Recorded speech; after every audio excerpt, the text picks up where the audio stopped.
stands for Authors, Specialists, and Knowledge. And what occurs is children read a particular book. The children go through a variety of procedures where they read and they write and they do journal reflecting. They're kind of empowered knowing that they can try out their questions, actually use their questions to find additional information about what they're reading.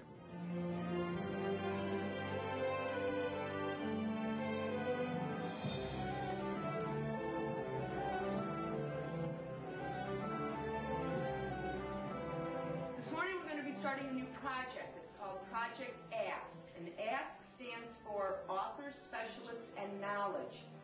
And what we're going to be doing is we're going to be reading the novel Bud Not Buddy by Christopher Paul Curtis. And what you're going to do is interview Christopher Paul Curtis. So we're going to be going through a process where you're going to be reading about 30 minutes a day. You're going to be writing a response in your response journal. I don't want a summary. I know what's in the book. I've read it. I want your reaction to what you read. Your gut feeling, whatever comes to mind about what you read. If you thought something was funny in the book, that's great. But explain why you thought it was funny. If you thought something was sad, that's fine. Explain why you thought it was sad, though. It's your reaction. Because what you're going to do from your reactions, you're going to create questions that you're going to want to ask Christopher Paul Curtis. And the whole idea is to ask him questions that will put Mr. Curtis in a position to explain why he wrote the book the way he did. Why is the main character a 10-year-old boy instead of a 15-year-old boy? Why does he write in some instances grammatically incorrect?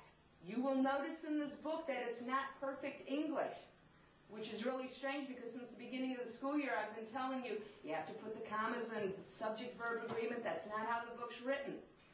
All right?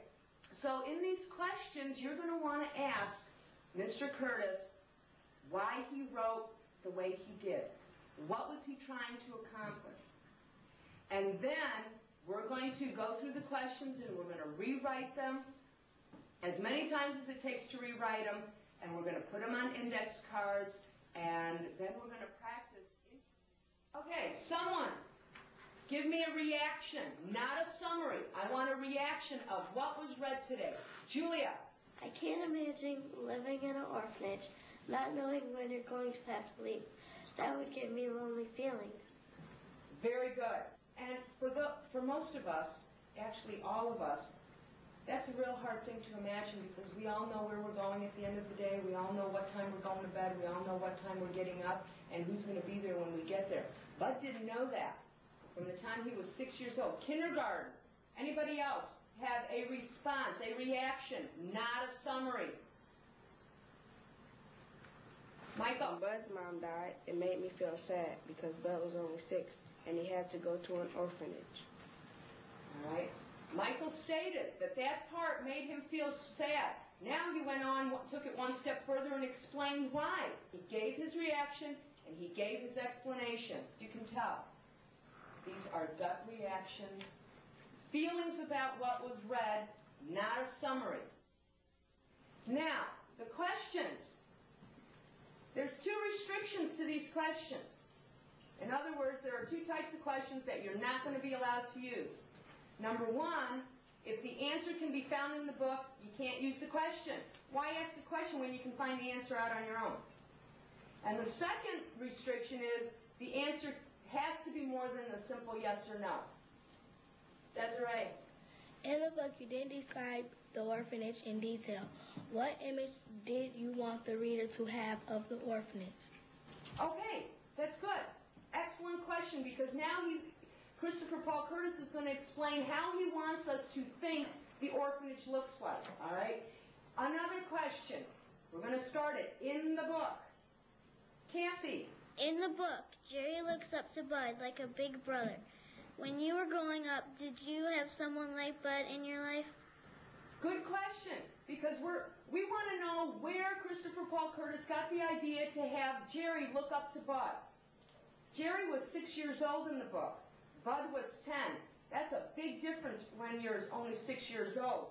So where did Mr. Curtis get the idea to have Bud as an older brother figure?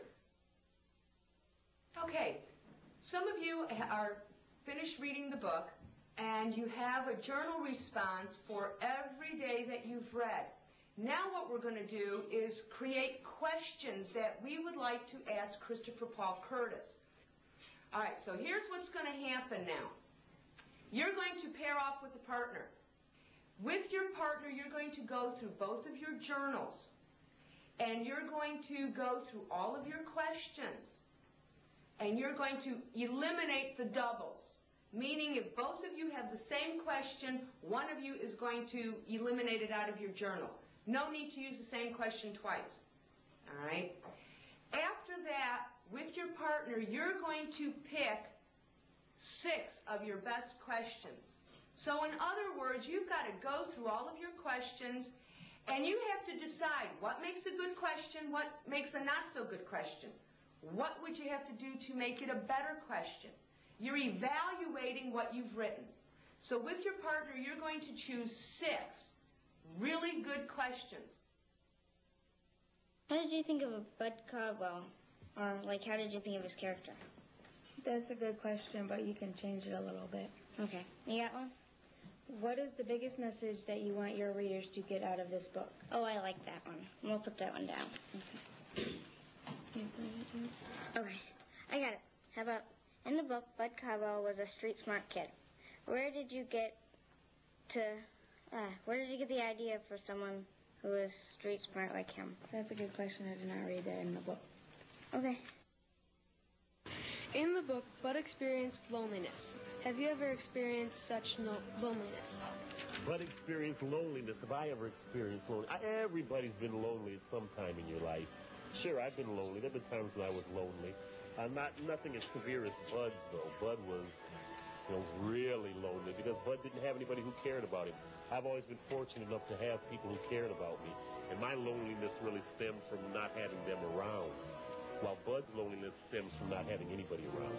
So, yeah, I felt loneliness before. What is the message that you want your readers to get out of this book? What is the message that I want my readers to get out of this book? Reading is a very personal thing. Everybody takes different things away from what they read. I don't know if I have one overriding message. I think everybody takes what's important to them from it. I hope that you learn about acceptance of people. The main thing I want you maybe to ask questions about the depression. That's what I hope happens with the book. That you read this and you say, wow, were there really 10-year-old kids that were wandering all around by themselves in the country?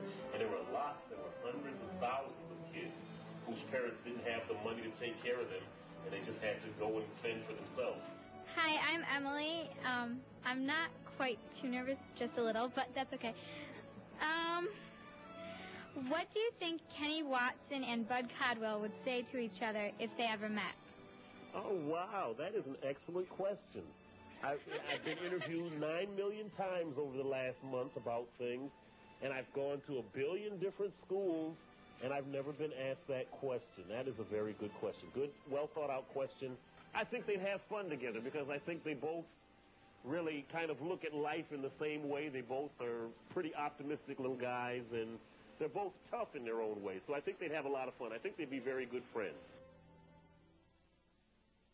I would encourage teachers to get involved in this project because it gives the students an authentic audience that validates their interpretation of what they've read. It gives them an opportunity to respond and react to what they've read using their own voice, and it gets them to read a book that they may not otherwise pick up and read. I would compare interviewing the author as opposed to interviewing a specialist in the way that interviewing the author, the kids were able to focus on character development and the writing style of the author, where with interviewing the specialist, they concentrate on content and information that is provided in the text that we're reading. I don't know really how we could continue without technology to make this work. Authors are very expensive, and everything is live. Everything else is the same. You ask the question, and the guest immediately responds, whether you see the guest on a big screen or right in front of you. The distance learning makes possible many future programs that I know we would not be able to even think about if this would be taken from us. The quality was beyond compare with what I've done with other students. But I've done this before with things that Dr. Kettle has done, and it was just, it's really the level that I expect. But one of the things that when you do this a lot of times, you're almost on cruise control. You're answering the questions automatically because you get the same questions over and over and over. But I found with this, I have to be on my toes because I get a lot of questions that I hadn't gotten before or asked in ways that I hadn't gotten before. And the show that the students have done a lot of thinking about the process of asking the question and trying to get an answer that makes them happy. So it's something that I don't run into that often, but when I do, I'm very happy because I can't just kind of sleepwalk through the interviews with the students, and I have to be on my toes. One of the questions that I was asked today that I hadn't been asked before that I think shows a lot of thought on the students' part was, what do I think Kenny and Bud, the protagonists from my two different books, if they were to meet, how would they get along? What would they say to each other? And those are the kind of questions that I really like to hear because it shows a depth of thought. It shows kind of working from one book to the next book and trying to bring it all together to get something that makes sense out of it. And it also shows that they think of the characters more than as characters in the book. I think that shows that the characters are alive to them. And it shows they care about what they're asking. I get questions that I don't normally get.